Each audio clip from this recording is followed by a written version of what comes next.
So welcome everyone to the new edition of You Are My Borough. You'll see that it's me, Scott Wilson. It's not Dom Shaw. Dom is on some hard-earned rest for the second half of the international break, but we have a more than adequate replacement. If you don't recognise his face, and I think most of you will, then you'll certainly recognise his voice. It's Mark Drury, the obviously lead Borough commentator, analyst, anything and everything for BBC Radio Tees. Hiya, Mark. How are you doing, mate? Morning, Scott. Yes, I'm good, thanks. I see, you obviously plan to get as close a look-alike to Dom as you could then. Just get a... We're near. Just a bald man who watches the Borough. Yeah, exactly. We're not far off.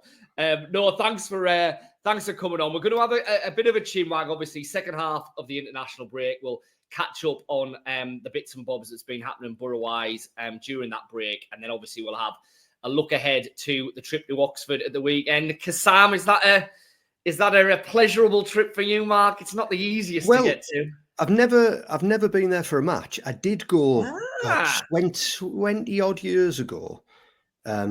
It was one of those children in need challenges. We were trying to tick off the 92 grounds all in one go. So yes. I remember being bleary-eyed in the Kassam Stadium in the press box there at some point on possibly a Thursday afternoon after limited sleep on the back seat. So, but no, never been for a match. So I'm looking forward to seeing what it's like. Well, my Kassam memory, and this isn't a Borough one actually, it was covering Sunderland there in the COVID years. And I don't know if you've seen the Kassam, but obviously at one end of the ground, it's basically open. Is there a cinema there as well or something? Yeah, it's like a retail park behind it. And obviously COVID behind closed doors. And anyway, a couple of groups of Sunderland fans must have got minibuses and turned up and parked the minibuses and were stood on the roof of the minibuses, just looking over and watching the game. So Borough fans, if you haven't been there, you'll see it the weekend. Right, so we're back into it after the international break. Borough, obviously, I think we would all agree, a little bit up and down in the early stages of the season, but then obviously those two really big results leading into the international break, meaning that they headed into the break right on the fringe of the playoff positions, very much banging it. I mean, what's been your reading of the season so far, Mark, and where Borough are at now to kind of head into the run-up to Christmas and all that goes with that? Well, I would say up until they played at Queen's Park Rangers and the two games before the break, Queen's Park Rangers and obviously beating Luton, I'd say they'd underachieved, and I think most Borough fans would say they'd underachieved, and they'd probably still say that now. But what they now have is a position to, if they are going to hit their stride, as we hope they are starting to do, they're starting from a position where they can now strike at the playoff places and hopefully, the top two beyond that. But to date, it has been a season that has stuttered rather than flowed in the way that most Borough fans hoped and expected it would. I think that's fair. I think that's absolutely fair. I think what we started to see probably prior to the international break was players starting to hit the kind of form that we probably hoped they would at the start of the season. And it felt like going into the break that all of a sudden, Michael Carrick probably has decisions to make in a number of different areas. Now, we'll get to maybe some injury concerns that might affect that in a minute. But, Conway or Latalath up front, is Azaz in the 10? Is he now unmovable? That central midfield kind of mix where you've got Johnny Howson back in there. You've got Dale Fry starting to come back at centre-half. It felt that all of a sudden, whereas, the team had been pretty settled for the bulk of the season thus far, that there are some decisions that are going to, if not need making immediately, then certainly in the next month or so, once players start properly coming back, you think there will be? Yeah, I think, up front, I think in the end, at the point where he brought Tommy Conway in to play up top, I think it was a decision that made itself, because at that stage, Emmanuel Latelac was a shadow of the player of last year. Yeah. But, I mean, it's worked because Conway has scored goals, but it's also worked in the sense that Latelac has been revitalised. So I think that'll, assuming they both stay fit all season, which is a risky assumption, obviously, but assuming they both stay fit all season, I suspect you're going to see more of the same. They will each get runs in the team, depending on form and possibly possibly the profile of the team that Borough are playing, because that was one of the interesting things I thought against Luton in the last game before this break. Yeah. That's the first time I can really remember Michael Carrick in just over 2 years changing things. And it was personnel and not shape, but changing things because of, really because of the team they were playing. Yeah. The way Luton approach it, the way they set up, the physical profile of them.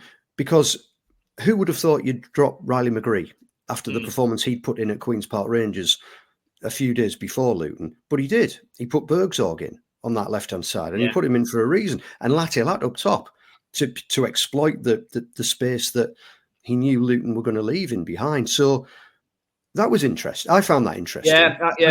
And I actually find that quite promising. I think that's, as I think you would probably agree, he has been very rigid throughout his time in charge. And that was the first sign, I think, of any sort of meaningful flexibility. Yeah, and funnily enough, I remember us sat in the press room when the team came out and kind of eyebrows being raised. And it felt like a really big move, didn't it? Like you say, leaving McGree and Conway out when they'd been so effective. It clearly worked. And maybe we're going to see, a little bit more flexibility than we have thus far. And there's an argument that we're going to have to, because it does feel like this is the deepest squad when everybody's fit that Carrick's had in his time as Borough boss. Oh, undoubtedly. The deepest and the best. I know there are Borough fans who'll go, what about Akpom and Archer and Giles? And yes, I mean, you can make the argument that was his best starting 11. Yeah. I don't think you can reasonably argue that was a better squad. As you said, the word depth. So he is, if he's going to start making use of it in that way, a more horses for courses sort of approach, then we'll see if it works. But as always, there will be injuries to deal with, won't there? And we wait to see how bad the latest batch are. Well, I was just going to say, which brings us nicely into the first kind of talking point of the international break. So Aidan Morris, last week, we know he pulled out of the 2 USA games with what the USA kind of media team, medical staff, whatever, have called a knee sprain. The understanding certainly yesterday was that he was still over in the US. He hasn't come back yet. He was being fully assessed over there and kind of starting a bit of treatment over there. Borough's medical staff, obviously, are part of that process and have been fully informed. Simultaneously, Hayden Hackney has pulled out of the England under-21 squad. We don't know what that injury is yet. We don't really know anything about the severity of that, but we do know that unlike Morris, he has gone back to Rockcliffe Park. He was being assessed there over the weekend. Now, I mean, 2 things here. One, clearly it's a major worry that you've got your the 2 central midfielders who have started all bar 1 game, each of them this season, facing injury setbacks. And I think particularly with Morris, the fact that he has had a serious knee injury in the past, knee sprain always kind of gets you worrying. We need to say at this point, we don't know the severity of it. We may find out from Michael Carrick on Thursday. As we all know, we may not. Place your bets on the words "a period of time" featuring. Yes. It's a worry, though, isn't it? It's a worry when you've got both of them out, at the stage when you really now want to attack it and try and build on the momentum that we just said was being built prior to the break. Yeah, I think Aidan Morris has just recently come into some of the best form. Well, he is playing, I think, that at the highest level since he arrived. I think he's really started to find his rhythm. Hackney had a couple of issues, didn't he? I mean, fairly big one in getting sent off against Coventry through 2 rash tackles. But he's been playing at a really good level as well. And as a partnership, they've gelled, they've worked, and that has allowed Michael Carrick to be very patient with Johnny Howson and to give him more time than I think Johnny Howson actually thought he needed to come back from injury. But now potentially you will be relying on Johnny Howson and Dan Barlasser to fill in. But as you said, we wait to see. But I always worry when it's a knee issue for any player, because they are just notoriously complicated. And if you're calling something a sprained knee, I mean, you sprain anything, it's never particularly nice, is it? And sprains can often lead to a decent amount of time out. So as you said, we don't know yet. We'll wait and see what Michael Carrick actually tells us, or what else emerges. But that would be definitely, for the next run of games, that would be a bit of a worry for him. Yeah, it would, and obviously a lot of the kind of messages we've had on social media have been wanting to know that, wanting to see. I mean, like you say, I think the thing with a knee sprain is it could be anything from a week to something much, much, much more serious. So we will have to wait and see on that one. I mean, like you said, Howson and Barlaser, more than capable deputies. They've slotted in on occasion this season. I guess the difference is doing that as opposed to potentially, and we're not at this point yet, so I don't jump the gun, but if they were to have to play together as the only options for a sustained run of time, that's a different issue, isn't it? It is, but then that's what the squad's for. I mean, that is what the depth is there for. That Dan Barlaser, if we go back to the summer, was a player who could very easily have gone if an offer had come in that suited him and the Borough. It's hard to imagine they would have decided, well, we'd better keep him just in case. But the moment may well have arrived, and it may work out for the best on that front. Now, if we've got two players there who obviously haven't had a great international break, the flip side of that is Ben Doak, who has been the talk of Scotland, I think it's fair to say, in the last couple of weeks. Obviously, the Scots had a brilliant international break, beat Croatia, beat Poland last night to get themselves into a relegation playoff. Doak, man of the match in both matches. I mean, two things here. One, he's some player, isn't he? I think we know that. I think we've seen enough of him in the Borough shirt and obviously that QPR display in particular to know just how good he is and just what a talent Borough have there.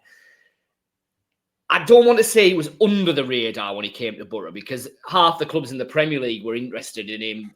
Every club in the Championship, I think, was. There was no secrets on Ben Doak, but he hasn't had to operate in the kind of limelight that he now is and the kind of scrutiny that he will probably be under in the next couple of months on a national level. I'm kind of talking about.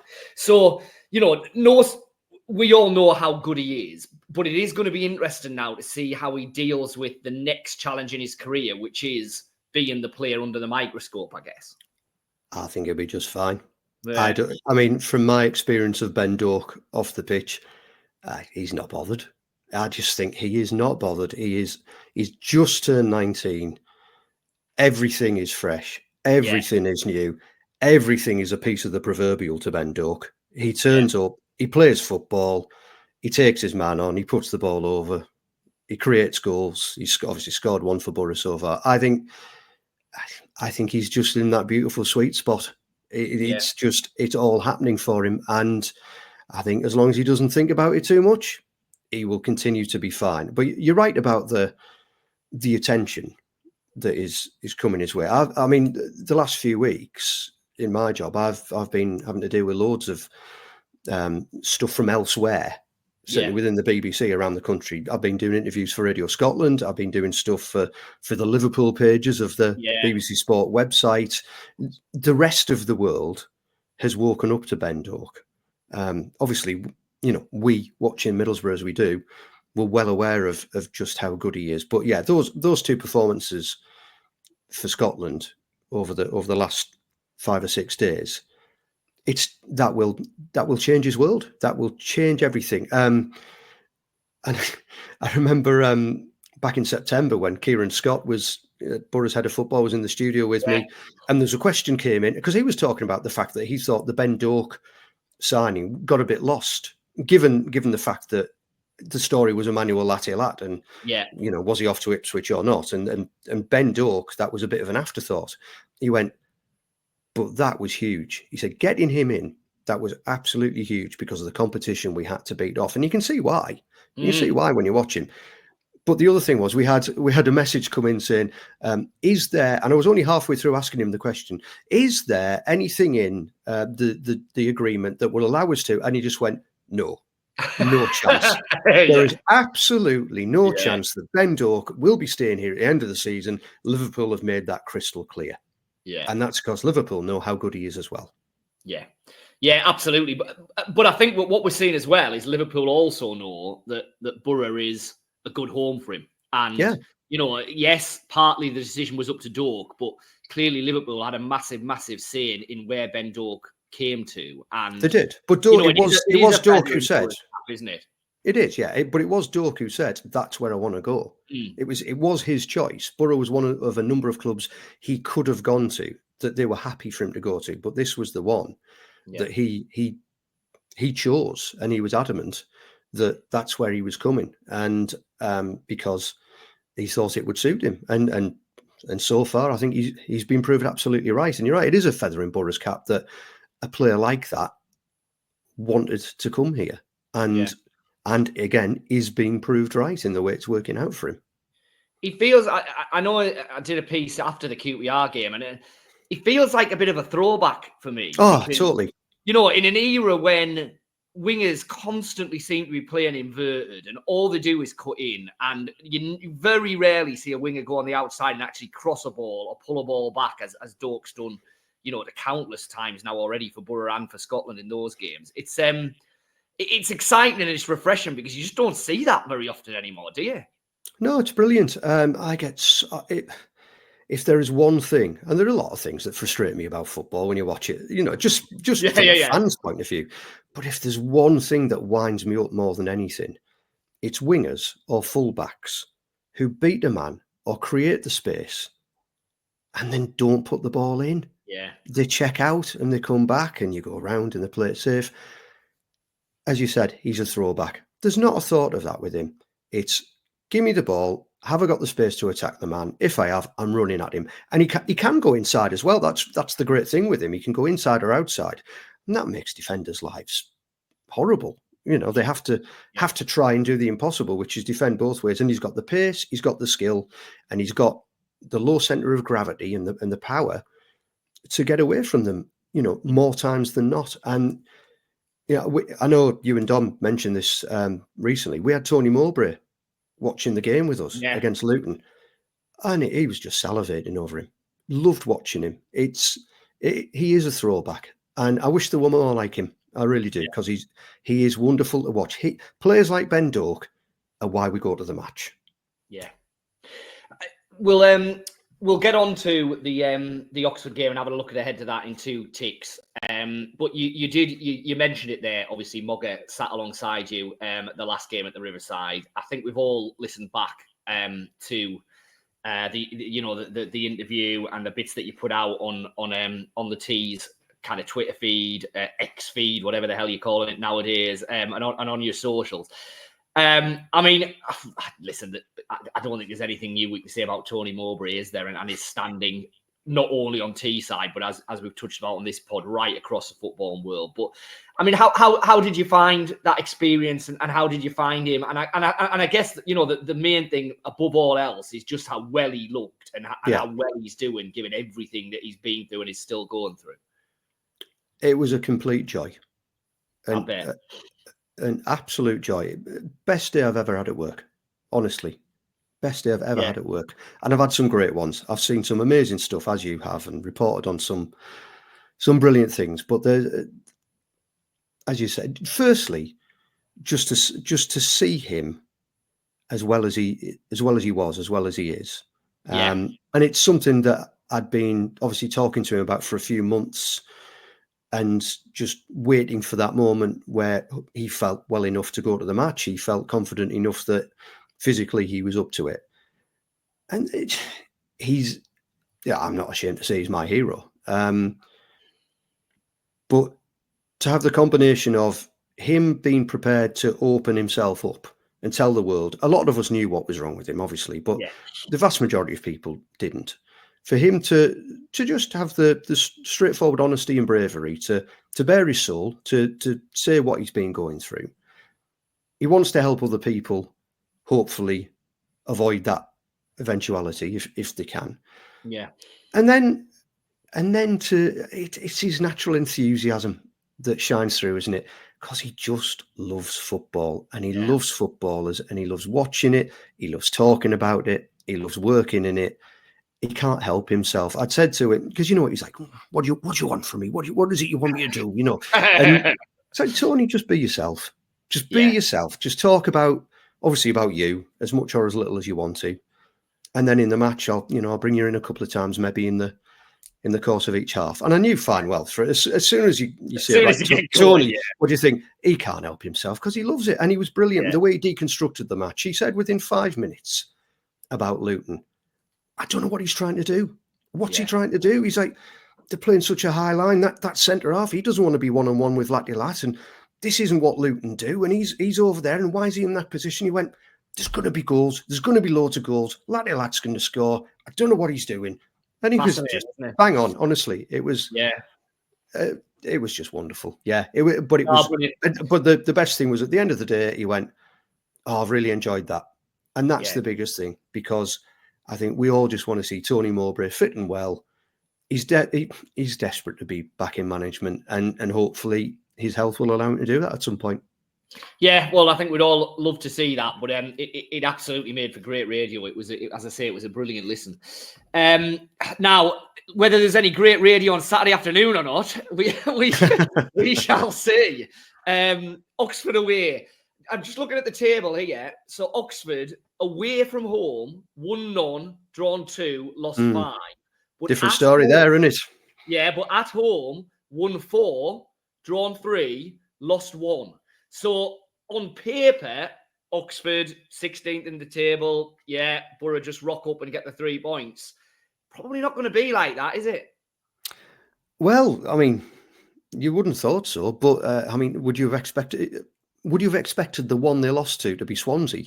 Yeah, probably not. No. So how very Championship. Yes.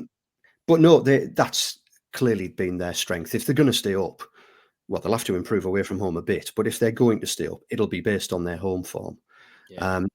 And as always with promoted teams, it's about how long will the adrenaline last? How long does that fresh feeling you get, particularly for your home fans, as being in a higher division last?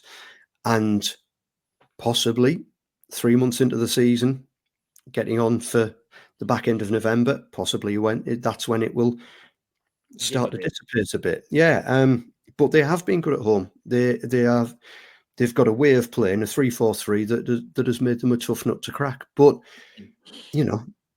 Borough shouldn't be afraid of them. Borough shouldn't be afraid of going to the Kassam Stadium, because we said it at Queen's Park Rangers, and we've said it at home to Luton. These are the teams that this squad has been put together to beat. This Saturday is no different.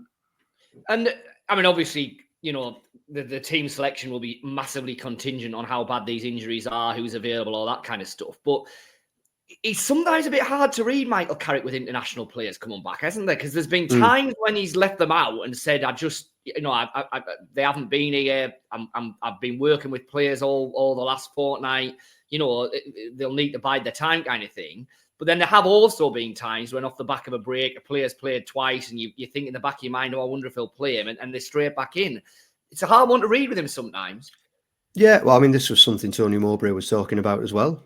Players coming back from international breaks and, as he said, you've been working with somebody else for the last 2 weeks, but, this is the player that you would normally play. And then it's a matter of, is he all right? And when I ask him, do I believe him? And that's what Michael Carrick will have to do. He'll just have to assess what shape Riley McGree and everyone else is in when they come back and go with his gut. But, I'm just looking at the team from the last game. Whatever he goes with, he's surely got to be confident that he can put a team out there that can beat Oxford.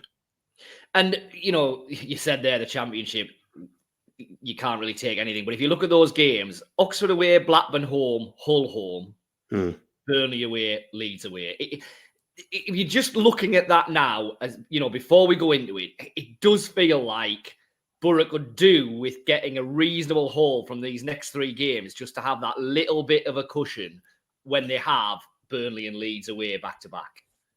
We want to see him in the playoff places, don't we? That's the thing. You want to be in the playoff places. Get yourself in there. Get your feet under the table.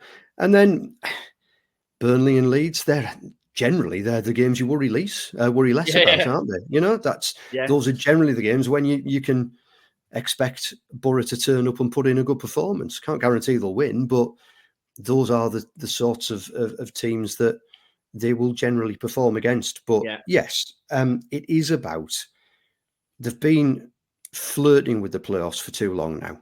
It's time to get in there. Get in there. You know, the dark nights are here. This is the time to start racking up some wins, stringing them together, and then having the confidence to go to Burnley and win, and go to Leeds and win. Yeah. Well, let's hope you're right. That's a nice picture to end with. Thanks for joining us, Mark. If you're watching this on the old YouTube channel, then please, if you haven't already subscribed, do so. Hit the like button. It helps with the algorithms and all that kind of jazz. If you're listening on one of the various podcast platforms, then rate and review. Drop us a line. Drop us a comment. Dom is Kassam bound at the weekend with you, Mark. So you'll have the pleasure of Dom's company down there. I am at the Riverside next Wednesday for the Blackburn home game. So I'm sure we will, if we haven't caught up before then, catch up. Obviously, You can hear Mark on BBC Tees. If you're not travelling down to the Kassam, then it is undoubtedly the next best way to experience the game. He'll be there with Mado, bringing you everything. God bless you. Look at that, eh? Look at that. And join us next week for some more You Are My Borough. We'll be back at the start of next week when we will be looking back on Oxford, looking ahead to Blackburn, hopefully a win to talk about. But join us then. Hope you have a good weekend, and thanks again, Mark, and see you next week for some more You Are My Borough.